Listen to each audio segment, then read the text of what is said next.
खुदा यीशु मसीह के अजीम नाम में आप सबको सलाम। आज हम खुदा के कलाम में से देखेंगे कि बपतिस्मा क्या है और उसकी कितनी इकसाम खुदा के कलाम में पाई जाती हैं। मेरे अजीजों, एगिल चैनल पे मैं आप सबको वेलकम कहता हूं और हम खुदा के कलाम में से देखेंगे मत्ती की अंजील और उसका 3रा बाब और उसकी 11 आयत और 12 आयत और 13 आयत में यूं मरकूम है, मैं तुमको तौबा के लिए पानी से बपतिस्मा देता हूं, लेकिन जो मेरे बाद आता है वो मुझसे जोरावर है, मैं उसकी जूतियां उठाने के लायक नहीं। वो तुमको रूल कुदुस और आग से बपतिस्मा देगा। रूल कुदुस का बपतिस्मा और आग का बपतिस्मा। और 13वीं आयत में यूं मरकूम है, उस वक्त यीशु गलील से यरदन के किनारे यूहन्ना के पास उससे बपतिस्मा लेने आया। मेरे अजीजों, यहां 3 बपतिस्मों का जिक्र आया है और चौथा बपतिस्मा जो हर ईमानदार को जानना जरूरी है, आज हम उसके बारे में गौर करेंगे। उसका जिक्र हमें कुरिन्थियों के नाम पौलुस रसूल का खत और उसका 12वां बाब और उसकी 12वीं आयत से लेकर 14वीं आयत तक इसका जिक्र मिलता है। मैं आपके सामने ये हवाला भी पढ़ना चाहता हूं क्योंकि हमें समझ आ जाए कि चौथा बपतिस्मा क्या है। क्योंकि जिस तरह बदन एक है, उसके अज़ा बहुत से हैं और बदन के सब अज़ा वो बहुत से हैं, मगर वहां मिलकर एक बदन है। उसी तरह मसीह भी है, क्योंकि हम सब ने ख्वाह यहूदी हो, ख्वाह यूनानी, ख्वाह गुलाम हो, ख्वाह आजाद, एक ही रूह के वसीला से एक बदन होने के लिए बपतिस्मा लिया और हम सबको एक ही रूह पिलाया गया। मेरे अजीजों, यहां जिस बपतिस्मे का जिक्र हो रहा है वो है एक ही रूह के वसीला से एक बदन होने के लिए बपतिस्मा। बपतिस्मा हर ईमानदार के लिए जरूरी होता है। हर ईमानदार को उसका मालूम होता है कि बपतिस्मा क्या है और ये एक रूहानी सच्चाई का जिस्मानी निशान है। बपतिस्मा यीशु मसीह का हुक्म है। हम इसको सिर्फ अपने रूहानी पैमाने के मुताबिक हासिल कर सकते हैं। इसलिए जरूरी है कि हम अपने गुनाहों का इकरार करके दूसरों को माफ करके इस पाक सैक्रामेंट में शामिल हों।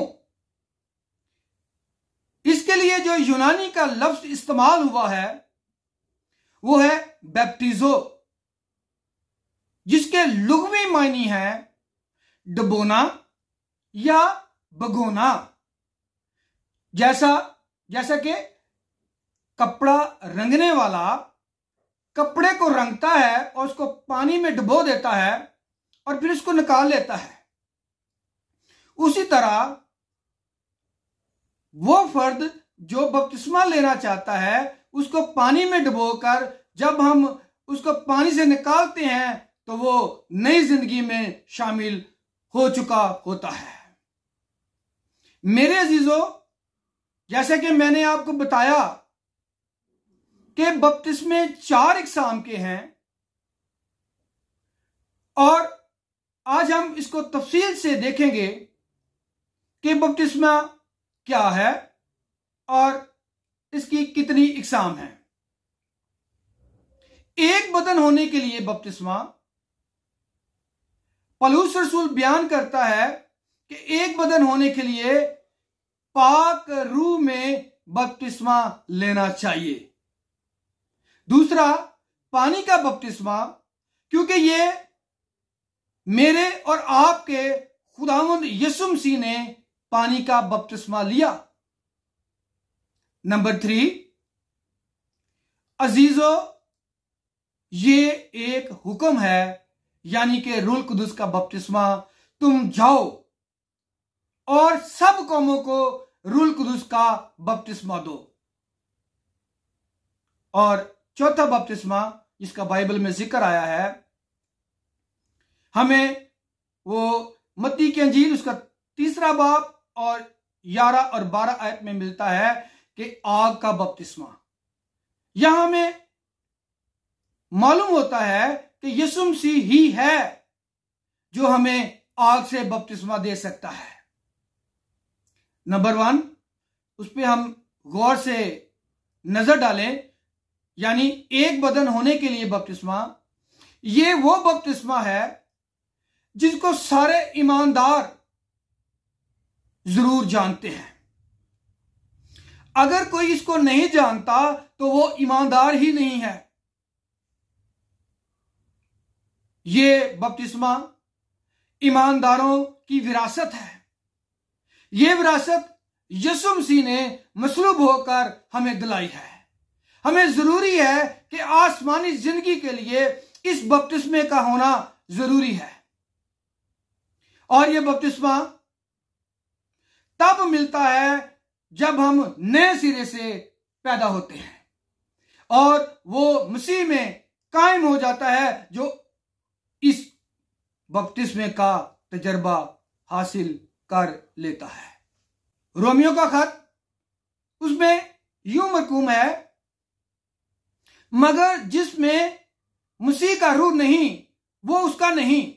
रूह कुदुस का काम है कि वो नया रूहानी बच्चा पैदा करे और उसको प्रोटेक्शन दे।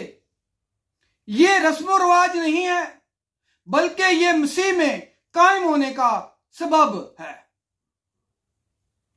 बल्कि ये मसीह में कायम होने के सबब में ये बपतिस्मा मिलता है।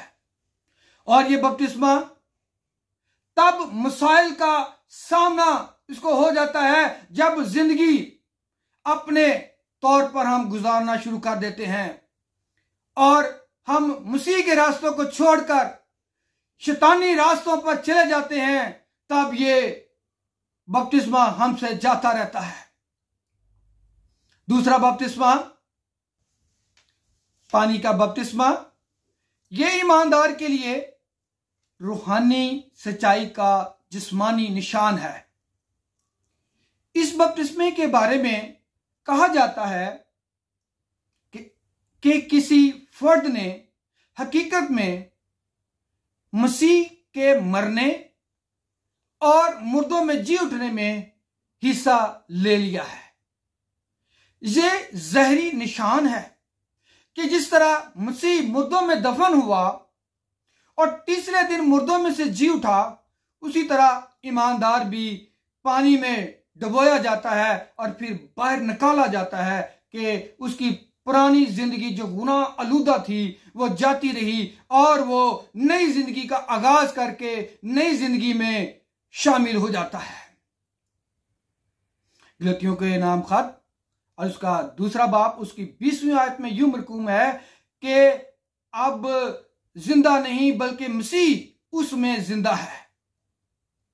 इस हवाले के मुताबिक यूं लिखा है कि ईमानदार मसीह में मसलूब होकर जिंदा हुआ है और वो अब जिंदा नहीं बल्कि मसीह में जिंदा है। ये यीशु मसीह का हुक्म भी है, क्योंकि यीशु मसीह ने खुद भी बपतिस्मा लिया और ये बपतिस्मा धुलने और पाक साफ होने की अलामत भी है और ये बैरूनी इकरार है कि हमारे अंदर क्या वाकया हुआ है और हमारी शनाख्त यीशु मसीह में कायम हो गई है। रोमियो का खत उसका 6 बाब उसकी पहली 11 आयात में मरकूम है। मेरे अजीजों, तीसरा है पाक रूह का बपतिस्मा। इस बपतिस्मे के लिए उसका शुक्र अदा करना चाहिए, क्योंकि ये इनाम है कि खुदा हमको इस हालत तक लेकर आया कि हम ये बपतिस्मा हासिल कर सके। इस बपतिस्मे का जिक्र हमें अमाल की किताब में मिलता है। लिखा है, जब तुम पर रूह कुदुस नाजिल होगा और तुम कुव्वत पाओगे। और ये बपतिस्मा सिर्फ यीशु मसीह ही दे सकता है, क्योंकि वो खुदा का बेटा है और उसमें कुव्वत है कि वो रूह का बपतिस्मा दे। ये बपतिस्मा हमारी जिंदगी में यीशु के हकीकी होने को वाजिया करता है। इसे दुआ में और बुरे असरात पैदा नहीं हो सकते, क्योंकि रूह खुद हमारी रूह के साथ मिलकर गवाही देता है कि हम खुदा के फर्जंद हैं, और अगर फर्जंद हैं तो वारिस भी हैं, यानी खुदा की विरासत के मालिक। और हम चौथा जो बपतिस्मा है उस पर गौर करते हैं, तो वो आग का बपतिस्मा है, जो सिर्फ यीशु मसीह ही दे सकता है। मत्ती की अंजील में हमने अभी पढ़ा है, इसका जिक्र हमें मिलता है कि वो आग से और रूह कुदुस से बपतिस्मा देगा।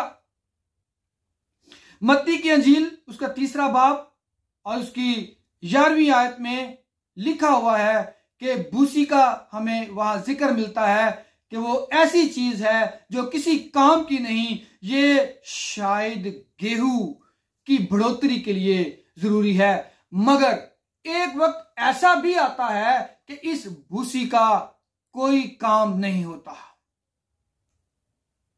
फिर हम जानते हैं कि ये भूसी हमसे दूर हो जाए और खुदा हमारी राह में ऐसी चीजें लाता है ताकि हमें पाक साफ करे और हम मसीह की मानद बन जाएं। मेरे अजीजों, हम जो मसीह की मानद हैं उसके बदन का हिस्सा हैं, और हमें यह जानने की जरूरत है कि हम मसीह का बदन है और मसीह हमारा सर है, जो हमारी इनफरादी इज्तिमाई देखभाल करता है।